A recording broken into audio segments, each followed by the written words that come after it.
Hi, my name is James from GPX, and the point of this video is a couple of days ago I was approached by Harry Neal. Now, in fact, I saw a Facebook post by Harry Neal just saying that he wasn't able to ride his bike because I think it was in for repairs and he wasn't able to ride the round at Canada Heights, run by Sid Cup Motorcycle Club, which is a round of the a time card round of the Southeastern Centre Enduro Championship. And so I thought to myself, well, I'm not riding my bike, so he can borrow it. It'd be nice to get a bit of feedback, expert feedback on the GPX TSE 300. So Harry's been out on the bike today, and he's back here dropping the bike off. And the point of this is just to get some expert feedback on the TSE 300 and hear, you know, what Harry really thinks about the bike. You know, no frills. Harry will just say it as it is.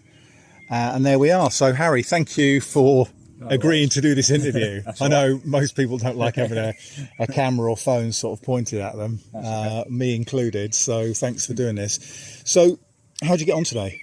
Yeah, good. Yeah. I mean, it does everything any other enduro bike does. It's, yeah. You know, the brakes are good. Starts fine. It's all pretty simple. I mean, the only thing I'd change if I owned it long term was to like a bit of setup on the front forks because they're a bit soft. Yeah. But other than that, it's just like any other enduro bike. Yeah. You know, it's fine. It's just like 4.5 hours riding. Yeah. No problems at all. And what was the course like today? Was it a slow course technical or was it a fast one? Fast. So yeah, Canada Heights is like park motocross track and then open fields out the back. So it's, you know, a faster track for the enduro kind of series. Yeah, very dry, very rutty, very hard, very bumpy, sandy towards the end with all the dust. Yeah. And yeah, fine. You didn't miss a beat all day. And was it, were you in top gear at all? Probably across the backfield at some point. Were you really? Yeah, yeah. That's quite something. It's not often you hit top gear in an enduro, is it? Yeah. But this is Sid Cup event. This it is the fastest event of the year, isn't it? Yeah, I think so. Pretty much. Yeah. Canada. So how did so just going through the bike, how did the feel on the bike? So how did it feel to ride, sort of thing? It just the ergonomics of the handlebars and it just feels the natural. shape of it. It feels natural. It doesn't feel any different to anything else. Everything feels in the right place. I mean, the seat is like, I mean, probably sat down a lot more today than I would normally. The seat's very comfortable. Yeah, cool. Which is, you know, coming from like a Beta, they're like a plank of wood. Yeah. Whereas that is like luxurious. So you're not going to be, your arse isn't going to be aching tomorrow. No, that's it. It'll feel fine. Yeah, you know, cool. Probably just under 5 hours riding, and I'll feel all right. And how were the brakes? Yeah, good. Yeah, really good. I mean, I had a Yamaha before, and the front brake on those are always a bit lacking. The front brake on this is nice and sharp. Rear brake's good. Yeah, everything just feels natural and normal. Good. All right. And how did it start? You know, reliability wise on the start line. Yeah, did you start it? To turn it on.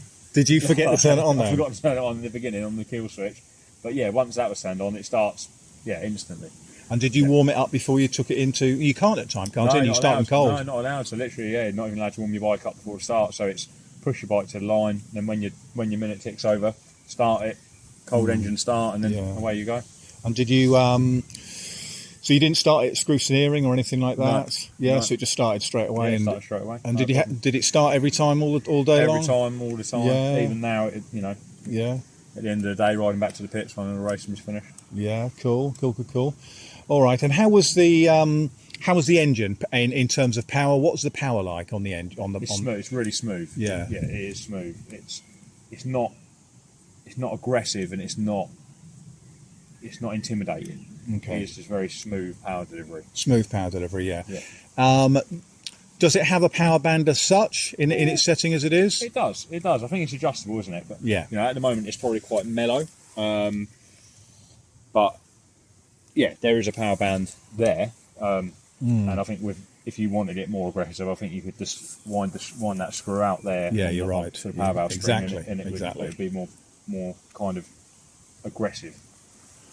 So in terms of power delivery, I mean, you're an expert rider and you've been for years. So how did it have enough go for you? Yeah, it wasn't lacking. At all. I mean, me and my friend rode round. He's on a Husky, the new Husky 300 two-stroke, and yeah, fine. I could stay with him all, like throughout any of the fast sections, Yeah. long corners, tight Yeah. corners. Yeah. So not how that was much the now. how was the suspension for you? Rear shock feels fine. I wouldn't do too much to the rear shock at all. I mean, as you know, we didn't even really set the sag or anything. We didn't do anything, did we? No. We didn't set the sag, did we? No. We didn't play with the clickers. No. We didn't adjust the front forks, didn't do anything, No. did we? Just No. literally gave So, you the bike and yeah, said, there we are. With a bit more setup, actually, what you got to do on any bike, setting up for you Yeah. and your weight, it would probably get better. Yeah.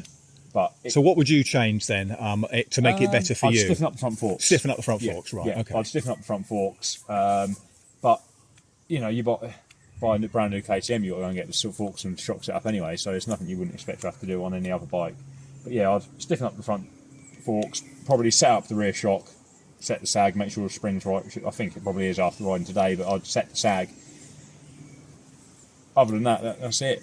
Yeah, cool. All right. So you just adjust the front forks, and you think that you could be leaping around on this, hitting jumps, and in it just as violently and crazy as you would be on your Beta? Club rounds, I think you could win an expert race at club level. Yeah, As it is. as it is, Yeah. with all the soft forks and Yeah. everything. Yeah. Okay.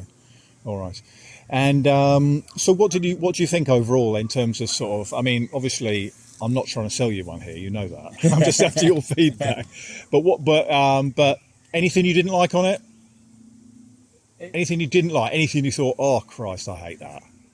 It's just the forks not being set up. Just the forks, That's all. right. Yeah, That's okay. all. But that's just through not setting them up. But All right. like anyone racing up to middle of Clubman A level could get on that and ride it just as quick as any other bike. It does everything you ask it for. It goes where you want it to. And do you think if you where do you think that would sit? Do you think you could win expert races on that? Yeah, you know, if suspension set up and Yeah. suspension set up for you. And how do you think if it was set up? How do you think it would get on for championship, boys? If it was with the suspension set up and I think ride once you get that fast, you ride anything, wouldn't you?